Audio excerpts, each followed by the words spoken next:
Hey, what's up, everybody? Video 44 coming at you in another video. All right. I ain't been out the house in a couple days. Yeah. Well, I did leave the house a few days ago, but it's one of those situations where I've been in, so it's time to finally make a run to the other side of town like I usually do, get some more exercise in, that kind of thing. But I'm here to talk about some basketball, man. Yesterday gave us a whole lot. And today is giving us a lot too, to be honest with you. So I'm pretty sure the topics will be rather plentiful, man. First of all, I'll start off with what we saw last night. Karl-Anthony Towns, Joel Embiid. Karl went for 62 in a loss against the Charlotte Hornets. And his coach got on the team's case, but we know he was talking about himself, the coach. He was talking about Karl, in the sense that Karl was chasing his shots, man. He had 22 points in the first and second quarter, and then proceeded to have less than 20, and I think like 4 points in the fourth quarter, but was attempting a lot of shots, kind of chasing his own buckets, and they ended up losing the basketball game to a bad Charlotte Hornets team. You know what I'm saying? Unacceptable stuff. So their coach was kind of getting on saying his team was immature. It's a lot of ways to be immature, and that's what they displayed, was a certain level of immaturity as it pertains to showing up against lesser talent, chasing your own bucket, doing what it is that ultimately fits you but nobody else. And you know, in a situation like that, your team suffers. Yeah, you can get 62 points, but who cares? And you lost. And so that's one of those type of situations where I guess it was, I don't really know how to look at this. I know Kobe had his 81 several years ago, and that was the anniversary of it yesterday.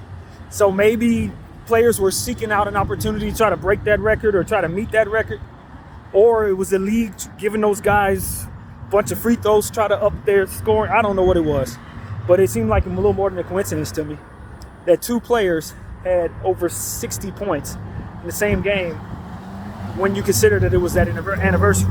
But nevertheless, you had that going on, and Karl did get fouled on the final play, trying to chase down a shot. Leaky Black did hit him in the arm pretty obviously, and the referees definitely missed that call. But I think everybody agreed, including a lot of Minnesota fans, that the game was about not chasing your own bucket at the end. You got to play team ball. You know, you got other players that need the ball.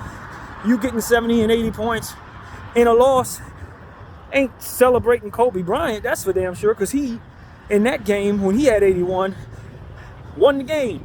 And he needed every one of those points in order to win the game. I remember that game specifically because we were down by like 18 points, and the rest of our team was not very good. And the team we were going against was not very good.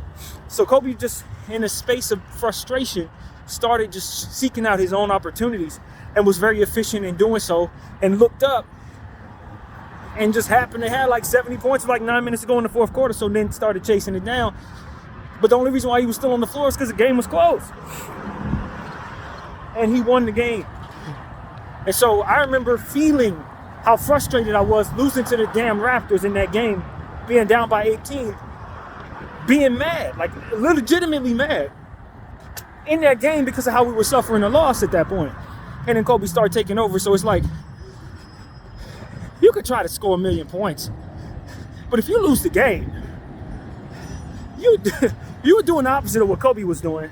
And so that's what I got to say about Karl. On the other hand, in a different world, against the San Antonio Spurs, Joel Embiid was going up against Wemby. And you know how it is when a new big guy coming into the league, a guy like Joel Embiid, I think probably feels a way about some of the credit that Wemby gets. And everybody's saying he's going to be the next great thing, the best first pick overall in a long time, all types of stuff like that. A guy like Joel Embiid probably feels like this is his league. He just won MVP. He ain't won a championship yet, but a lot of people calling Jokic the best big man in the league. And he's putting up the numbers that rival that in some ways, scoring more than we've seen anybody score in a while. So it's like, yeah. At the beginning of the game, Greg Popovich, I believe, was joking. I'm pretty certain he was joking. Said that he was going to hammer Joel Embiid or something like that. Send this guy's at him, told Wemby to block every shot. So I'm pretty sure Popovich and in his rare form, just joking as he always does. But you know, I think Joel might have heard that and said, okay, I'm gonna bring it to your young fella. I'm gonna make sure that he has a performance against him that he's never had before. A welcome to the league moment. And it was funny because Wemby was so serious at the beginning of a basketball game, looking around with a serious, cool face. And then Joel Embiid walks past him, and he kind of has like a little fake walk past him, that type of thing. And you just know Joel knows he's on a tier that Wemby's hoping to get to. And he doesn't take himself as seriously, so to speak. And he proceeds to drop 70 on the boy. So Joel Embiid was just one of those great performances by a great player, man, against a high-level talent like Wembanyama, a hype talent as well. And you just know Joel just showed you what a real superstar looks like, man. You ain't gotta be too cool for school. You just gotta come out there and perform. And while we're still looking for Joel to get his first NBA championship, at the end of the day, the way he's playing right now, you can't deny he's probably gonna get his second consecutive MVP. Right now, he's my MVP. And I know they got this rule that they're saying, well, if you miss too many games, then you're likely not going to be, they're not going to allow you to be eligible for the MVP. I think they need to hurry up and do away with that rule before it goes into effect in this situation, because if he ends up doing this and then he misses like 5 more games, he's still MVP, fam. Heck, let's just be honest. You don't have to implement that rule to get guys not to load manage, when sometimes guys are not load managing. They just roll an ankle and have to be out. They have a shoulder and have to be out. But it doesn't mean that they're not playing better than everybody else. It doesn't mean that their team isn't playing at a high enough level for them to qualify for MVP. So I just think that that's a flawed rule that I think the NBA would be wise to get rid of before it ends up biting them in the backside in this situation. So, yeah, Joel Embiid, fantastic, 70 points in a win against a bad San Antonio team with a very great up-and-coming Wemby. Wemby also walked away with over 30 points, so he played well in that game. And he's just excited about the future of the league when you see the big man come back.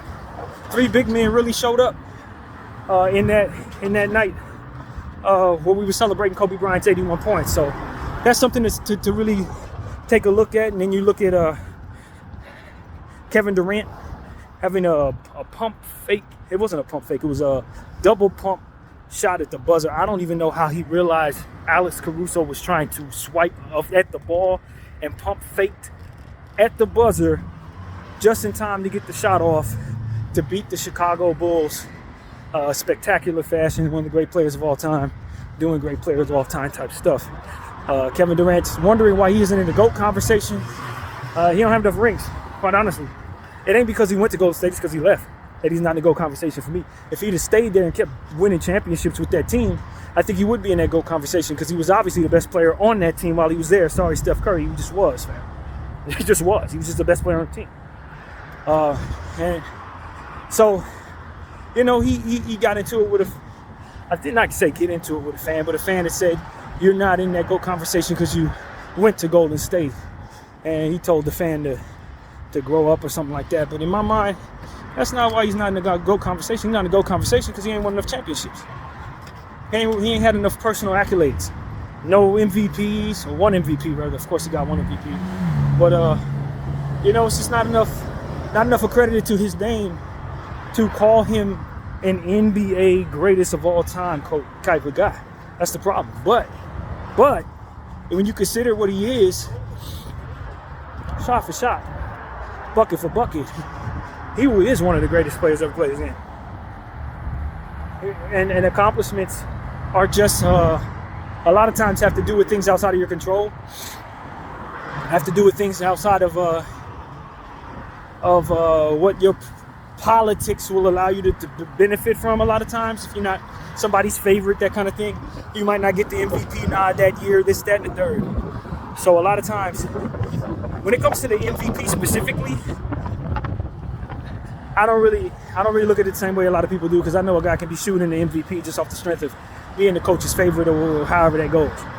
And I watch Kobe get snubbed for MVPs, Shaq get snubbed for MVPs. And I mean, so they're guys that they favored to get them, and I just, because of it, it kind of took away from the value of what the MVP actually means to me. When assessing if a player's done enough in the NBA, I'm looking at more so NBA championships, all-star appearances, scoring titles, defensive player of the year titles. Those are the things I'm looking at. MVP is a popularity contest in some cases. It just is. and voter fatigue can really destroy that entire process. When a guy is dominating and deserving enough, but they don't want to give it to him because voter fatigue. That messes with a guy historically severely. So that type of stuff, I just say, MVP, as long as you allow the same people who are voting for it to continue to vote for it, it ain't gonna hold the same weight here on this channel. It just ain't. But nevertheless, that's how I look at that. And I think that Kevin Durant, having won only one of those, is gonna stay out of that GOAT conversation for a lot of people. But amongst the players, amongst ballers, people who actually do the art form of basketball in a real way, they definitely have him in their top 10 if they have any credibility whatsoever. Just being honest. There are a lot of people who accomplish more in the NBA who are not better at basketball than Kevin Durant. And I just want to say that and mean that. There's a lot of people who are going to be considered greater who aren't better than him. Who, if he were on the court with them, he would play better than them most nights. It just is what it is, man. Because sometimes them accomplishments don't have nothing to do with whether or not you're more skilled. It just may mean you may have won more against the field you were against, which may not necessarily have had him involved in it. You see what I'm saying? You don't win as many championships if he was on the floor, that kind of thing. So a lot of that is skewed, man. And at the end of the day, skill for skill, bucket for bucket, I don't think there's 5 players more talented than Kevin Durant in the history of the sport. They really ain't. So I'm just going to be the one to tell y'all that and mean it. But that doesn't mean that Kevin Durant has lived up to that by winning as much as he ultimately should have. And I think a lot of that had to do with decisions that were within his control, where he went to play and where he left. And you left OKC right when they made a super team for you, and went to Golden State. That made people look at you like you was soft. Like it or hate it or love it, I don't care. This is what it is.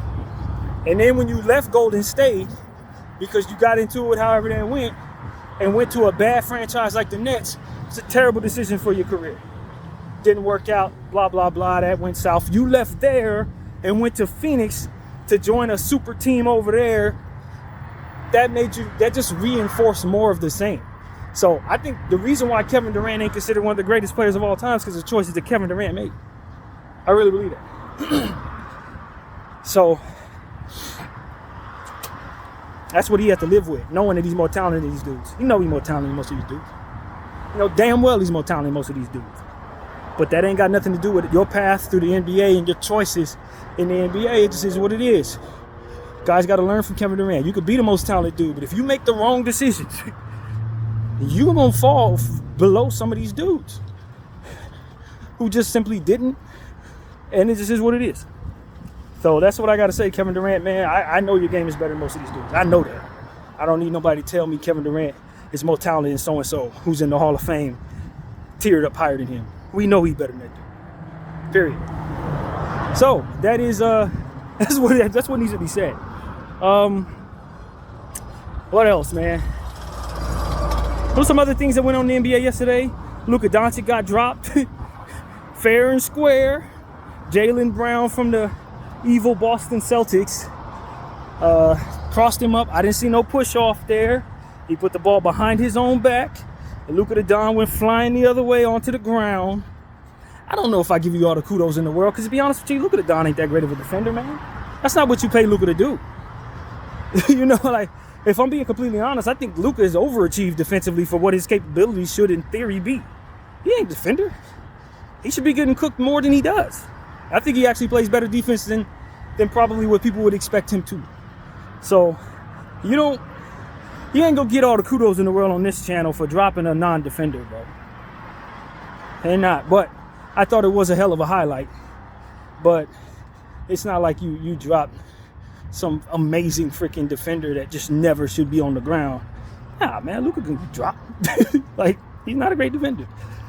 Now, if you hold him to 7 points, 3 assists, now you've done something to Luka the Don. But dropping him, he ain't a good defender. He's supposed to get dropped. So that's kind of how I look at that. I like the play, but I ain't about to sit up here and say that was like the greatest thing of all time. Luka's a great player, but not in that area. So yeah, that's how I look at that. And then, of course, we talked about the trade this morning. I encourage everybody to go check out my video. I was talking about the Charlotte and Miami trade. Charlotte Hornets acquire Kyle Lowry and a first-round 2027 protected pick, which will be conveyed to unprotected in 28, if not received. And, of course, Terry Rozier is now the starting point guard of the Miami Heat, which I really, really like for both teams. Both teams should feel great about that trade. I really like that trade. And what else? The Lakers are now being rumored to have expanded their desires for different players that they may want to trade for. You see Trae Young, Donovan Mitchell now being discussed within the Lakers organization as a player they would like to pursue, players they would like to pursue. I don't think that's a new conversation, but I also don't think the Lakers are in position to get those players. Have pipe dreams, why stop there? You know what I mean? Why not go after Luka Don or Wembayama or Joel? You know what I mean? You can go after Anthony Edwards too. I mean, you're going to get them. That's kind of how I'm looking at my squad when I say stuff like that. And Adrian Griffin of the Milwaukee Bucks, the coach of the Bucks, was fired about an hour ago. Out of nowhere, man. I was watching Gil's Arena, which they turned into Lexi's Arena this week because of Gil's shootout that he had that was really entertaining. And Lexi was the highest person who finished on of their panel in regards to that shootout. So they had the agreement to turn it into Lexi's Arena, I think either today or just for the whole week. I don't know how they're going to do it, but I thought that was kind of funny. Watching their program, they debuted that they let that news go. What's the word? Not debut, but broke the news. That's what they broke that to me. I was shocked as hell to hear that, to be honest with you, although I'm not overly shocked that they moved on from the rookie coach who probably wasn't good enough yet to win a championship. But just the same, I don't think that they're in a position just yet to find themselves really waiting on a coach. You can't, with their timeline, if he ain't going to be good enough, it's the same thing I say about my Laker coach. If he ain't going to be good enough right now, he ain't going to win. It's that simple. You're not going to win. You can wait on a coach if your timeline's different, but if you got Giannis, you can't win on a coach. Now, to be honest with you, they have a good record. They're one of the best teams in the Eastern Conference. I don't know how they've been doing over the last week or so, but I don't think you can justify firing your coach this week if you're looking at the play of the team and saying to yourself, nah, I don't think so. But what I can say is, if he got into it with somebody, then I'm probably sure it wasn't hard to fire him. That kind of thing. If he got into it with Antetokounmpo or Dame Lillard or something, I don't think it was hard for them to say, okay, we're going to move on from the coach, because at the end of the day, he's a rookie coach. He's made some mistakes, and they've kind of got a situation or a system where you could probably feel very good about their coach being moved, or rather feel very good about Dame and Giannis being able to win games even if I'm coaching the team, that kind of thing. So it's like, ain't nothing to move the coach, because at the end of the day, it's not about whether or not we're winning games, because those two can win games by themselves. It's about whether or not he can make those other guys look good and whether or not we look good without those two. And so if that answer is no, then it should be very easy for them to blame him for that. And so I was telling you guys, Milwaukee is and I'm saying this and I mean it, a fake contender. They're not a real contender.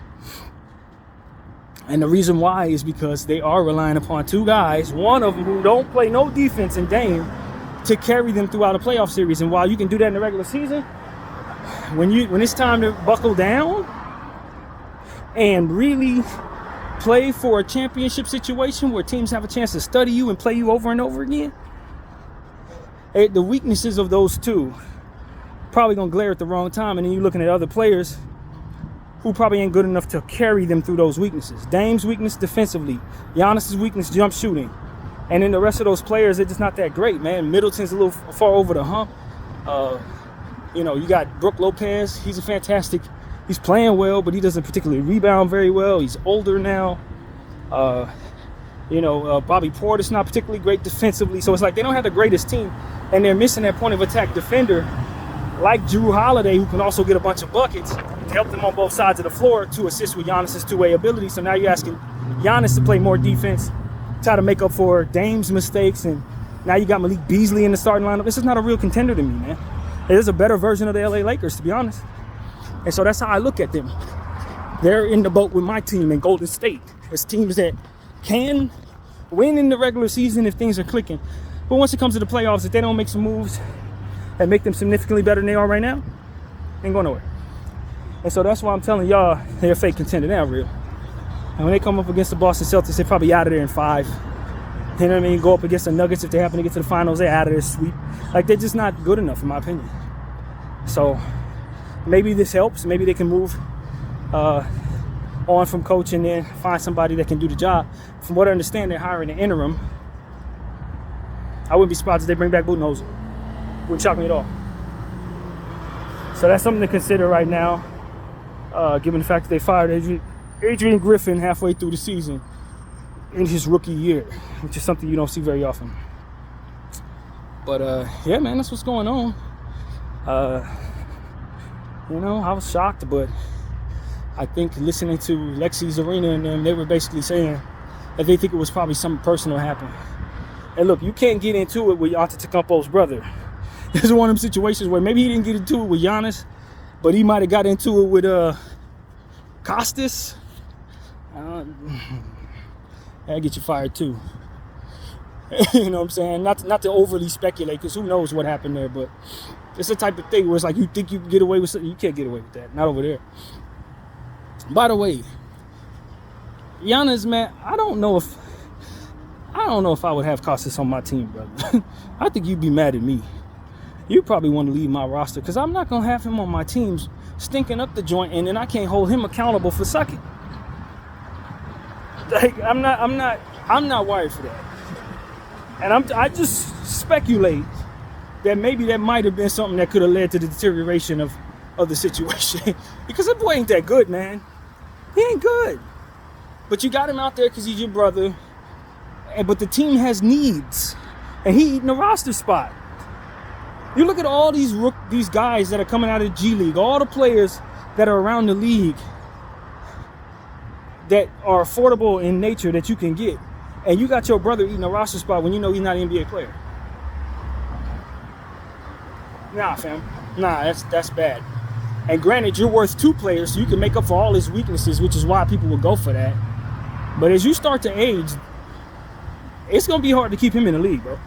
I'm just being honest. Somebody got to tell the truth about that. Costas is not a very good basketball player, and he only there because he's Giannis' brother. And I think that could be why Adrian Griffin possibly was fired, because he probably said something about something like that, and it could have been left from there. It's just me overly speculating. Don't take that as serious. But I can totally see it. That's all I'm saying. I can totally see it. And that's the thing, man. It's like, yo, now that Bron is going down this path with his son, I definitely think Bronny's a better player than Costas. Please believe he is. He's already better than Costas. But that's not the point. If we're going to go down this path, it can't be us trying to expedite his process as a player so that you can be on the floor with this guy. That's bad for the overall team, and now people are looking at your son, hating him because he's getting special treatment. You might have, it could be a bunch of stuff that goes wrong there. I just think Big Bron, LeBron James, needs to start studying, if he hasn't already, what's the best way to play these type of situations. Because you aren't going to be in the league for a million years. At least Giannis is still in his prime. He can be there for his brother. As soon as you leave, people may be trying to hate on your son, get him out the league for reasons that don't have nothing to do with his marriage just because you forced him in. And then what does that speak for your next son, who's going to probably be even more talented than this one? Is he going to have a harder path because you tried to force this one into the league? I just think LeBron needs to think about the bigger picture here. When you're considering, you don't have one son you're trying to get into the league, you have 2. And the second one's more talented than the first. And you pushing all your eggs into the basket of the first, you may make it harder on the second one. Sometimes we want more for ourselves and for our families than what is feasible. And like I said, I think Bronny is an NBA player. I think, I don't like comparing him to other guys because that's just unfair. But a lot of these other guys who have sons in the league, some of the ones who are trying to make it, I think Bronny's probably more naturally talented than them dudes. I really do. He has a pure jumper. He's uber athletic. I compare him to a guy like Eric Bledsoe in his prime. That's who Bronny looked like he's going to be to me, like Eric Bledsoe, because he's shorter. But he can jump out the gym. He can get others involved. He has, like I said, that jump shot. He's a better shooter than Eric Bledsoe. So it's like he has the ability to really be an NBA player. But you forcing him into the league by way of your name could make the path significantly more harder for him.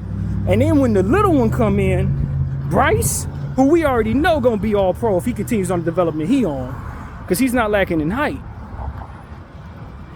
I wonder, man. I just wonder if Bron he's doing too much too soon for these guys, and as a result, could end up messing up their full path in the league. And look, this is the type of thing where it's like people don't want to tell LeBron, yo, chill out. People don't want to tell LeBron, hey, yo, do you see this side of it? Or maybe he ain't listening, but you know me, I don't give a damn. I talk about anything on my channel. I don't know none of these people. And I speak truth to power in much more serious ways when it comes to this channel. So me talking to a basketball player ain't nothing at all. And I'm telling you, I think LeBron James needs to really consider how he may be derailing the long-term path of his son's basketball NBA tenure in order to force feed the start process of their NBA tenure. I don't think Bronny needs to be force fed into the league. I think Bronny can find himself into the league, family. Because this is what you got to understand. Off the strength of his name and his athleticism, if he were to take the overseas path, he would thrive in such a way that he would probably get on NBA radars immediately. Teams are going to want him anyway because he can jump out the gym, he can shoot the ball, he can get others involved, and he has defensive abilities. That's two-way ability. So it's like, yeah, he's going to have to go through the structured process of trying to fight through the G League, but he's going to stand out off the strength of his genetics and his name. You don't have to force feed him into the NBA. And I'm telling you, if you're making teams take him in the first round when he's valued as a second round talent and using yourself as a means of making that happen, they're going to resent you for that when they leave the Jason Tatums on the board, when they leave the De'Aaron Foxes on the board for your LaMelo Ball. You see what I'm saying? Your Lonzo Ball, rather. So it's like, they're going to hate you for this, Ron. They already hate you for a million different reasons. But this, if you mess up the structure of the NBA draft in 2024 so that your son can be drafted when I don't think he sucks bad enough to where that's necessary, I think they're going to hold it against him, man. They're going to hold it against him. They probably hold it against Bryce, too.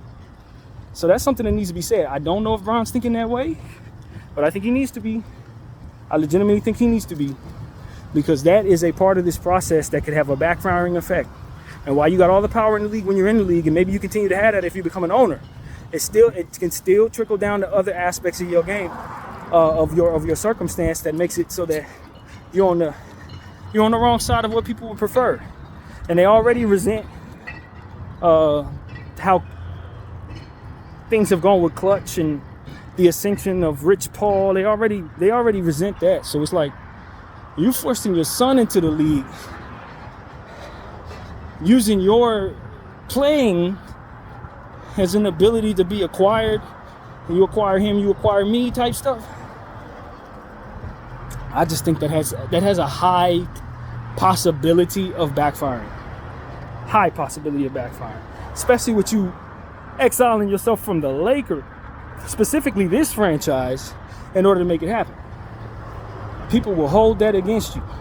People who need the Lakers to be successful, who want to continue to eat that melting pot, you know, that overwhelming fruit that comes from LeBron and the Lakers on the same team.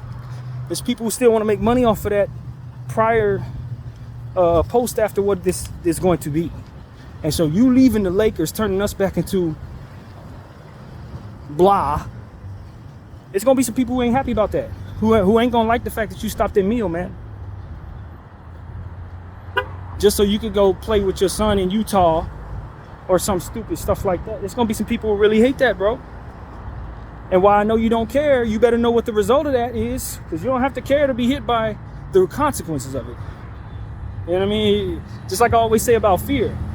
You don't have to be fearful. You can still get hit with the consequences of not being fearful.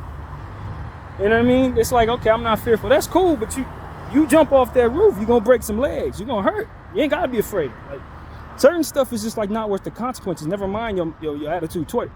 And so I would just tell Bron to consider what I'm saying here. Maybe it would be in his best interest to just accept the fact that his son is going to be an opponent for now, and don't necessarily bounce on the Lakers to bring him there. Because if you do that and it doesn't work out, it could have some reverberating effects on Bryce, on Bronny in the future when you're no longer in the NBA. And they're going to be quick to cut them dudes. They're going to be quick to kick their minutes. They're going to be quick to keep them out of this, that, or whatever. You don't know what the future holds, but I can tell you there's going to be some people unhappy about this. Because at the end of the day, the Lakers are a brand of their own that's big, almost as big as anything. And the fact that your brand and our brand, the Lakers, put together, makes so much money, you're going to get to a point where people are going to look at you and say, okay, buddy, also you can do your thing. Oh, we all gotta break down this money bag and just end this money tree so that you can play with us. It's gonna be people who don't give a crap. Like they don't have a heart for that, bros. Especially since you're black, to be honest. If this was Larry Bird, maybe they'd feel a little different. You know, if this was a different type of situation, I think they would have supported more, bro. But I don't think so. I think they feel like you've been given so much already. Why we got to do this for you too? That's how they look at it. It's not how I look at it, but I think I know what they're probably thinking. And so that's really what it comes down to for me. I'm just feel like I'm the only voice in the room that's really gonna tell LeBron, maybe you shouldn't do this. Maybe you shouldn't do this, bro. You know, sometimes our dreams are bigger than what it is that we can control, and maybe we have all the control in the world, and it gives us the guys of thinking we can continue to control the world. And then you start realizing the world ain't what you thought it was. They just let you get away with it while you were in your prime because it benefited them to do so. Once they start realizing you're not in your prime no more, then it don't benefit them as much to continue to capitulate to what it is you want to do, and they can start back, punching back at you for forcing them to while you were in your prime. Ask Dwight Howard how that went when he did in Orlando. See how they treat him now. Every time he do anything, the first thing we hear about is it, whatever it is. It's like, I don't think that's a coincidence. They still mad at him for how he did in people in Orlando back in the day. And they get him on the back end of his career. And I don't know that LeBron James ain't gonna face the same thing, especially if he bounces on the Los Angeles Lakers so that he can play with his son. I just don't know, man. I don't know. But I'll tell you this. I'm a fan. I want to see his dream come true playing with his son. I want to see Bronny in a good situation to start his career off properly, reach his highest potential. I think he's handled the pressure very well. You know, as far as being LeBron James' son with his namesake and playing basketball, I think he's handled that real well. I'm happy that he was able to overcome his health scare last year to bounce back and play well. And I think that's another thing. Maybe it would probably be in his best interest to stay in school for a little longer rather than to hurry up and come to the NBA to play with his dad. I think that's probably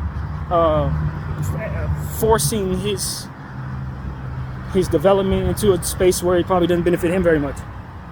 Because at the end of the day, if he ain't ready to come out, maybe he'll come out a better sophomore or junior than the rookie season, fighting back from the ailment, averaging like 10 and 12 points, and you expedite his process of coming into the league,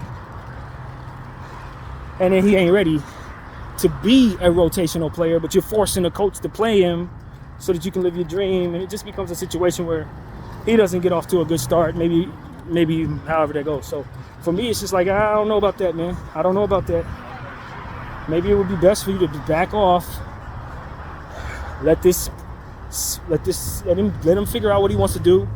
Let him stay in school if that's what his choice would be. And if he does want to stay in school, it would probably be for the betterment of his team in the future, the betterment of his game overall. That way he can develop further and put himself in the best position to be the best pro possible. Because at the end of the day, that's what it takes. You got to be the best pro possible. It can't just be about you getting in the league off your daddy's name and off the strength of his power. You got to be able to make it and stay in the league. And if this start is going to derail that process, then what good is it really doing? It just doesn't do him any good at all. And so that's what I'm saying to all of you guys, man. Hope somebody gets this message to Bron, man. Somebody needs to be telling them the truth, because a lot of people don't care to do so because they're too busy afraid of what's going to happen to them if they do, and you don't like what they hear, what they say rather. I personally don't have anything to lose, so I really don't care to have anything taken, if anybody could take anything from me at all. So it's like, these are the type of people you want to listen to. People ain't got no skin in the game whatsoever, but still actually care to see you succeed and your son succeed. I'm one of those rare ones on the internet that actually have that in mind. So that's what I'm telling him, man. I hope he's considering the negative aspects of how all of this can go. Because as a Laker fan, strictly a Laker fan, a lot of us are still in denial about you actually leaving. See, we don't hate you because we don't think you're actually going to do this. I know it's coming, because I know how much your son means to you, and I know how serious you are about following all of your dreams, and I know you followed all of them. You're a very intelligent person, so you know when not to do certain things. But when it comes to stuff like this, people ain't really thinking, they're feeling. And this ain't the type of thing when you got not your career, not just his career, but also Bryce's career in the balance. This ain't something you do with your emotions when you got as much power and sway as you do. You can leave Cleveland and take $7 billion worth of revenue from the entire city. You understand what I'm saying? And people hate you for it until you get back and make it right. This you can't make right. You understand what I'm saying? When you had that kind of power and you've utilized it in a way that already pissed people off throughout the course of your career, you do it again on the tail end, and they're going to remember not that, just that situation. They're going to remember that situation too. And then people in Miami who were pissed about you leaving, they're going to remember that too. And then Bryce has to fall on the sword for that. Bronny has to fall on the sword for that. Nah. No. It ain't worth it, bro. It ain't worth it. I'm telling you, I don't believe it is. So and sometimes the cushion of our politics make us think that we are more protected than we are, and that can be a bad mistake to make. You don't want to take advantage of that just because it's in your back pocket. Sometimes it's in your best interest to provide grace because of the power you have. I can, but I don't, and I have friends because I didn't. Do you understand what I'm saying? Sometimes that's the wiser way to play, man. Especially when you got sons that are going to be coming into the league. You want them to have favor, not people frustrated. And it's always going to be haters who hate them off the strength of the fact that they're your sons and they came into the world with a silver spoon and a bunch of talent. You know what I'm saying? There's going to be people who hate LeBron's sons because they live a better life than them already. And they dad going to be able to push them into the league? Nah, fam. You got to provide grace. Grace. Now, whatever that looks like, I don't know what that looks like. I got to be behind the scenes to truly know what that looks like, but I think it's the way to go. I really do. So, yeah, that's my NBA video for the day, man. I think I got it all out in regards to that. I hope you guys enjoyed this video. Hope y'all get this video to who would be best to see it and hear from it, so they can cross all their T's and dot all their I's, because it's going to be necessary once you got this type of thing coming in. But you know, I'm a Laker fan for life. I like Bron. I learned to be a fan over the time of him being here. I didn't root for him before he got here, but I never wanted to see him just miserable or fail. That was never my wish for the guy.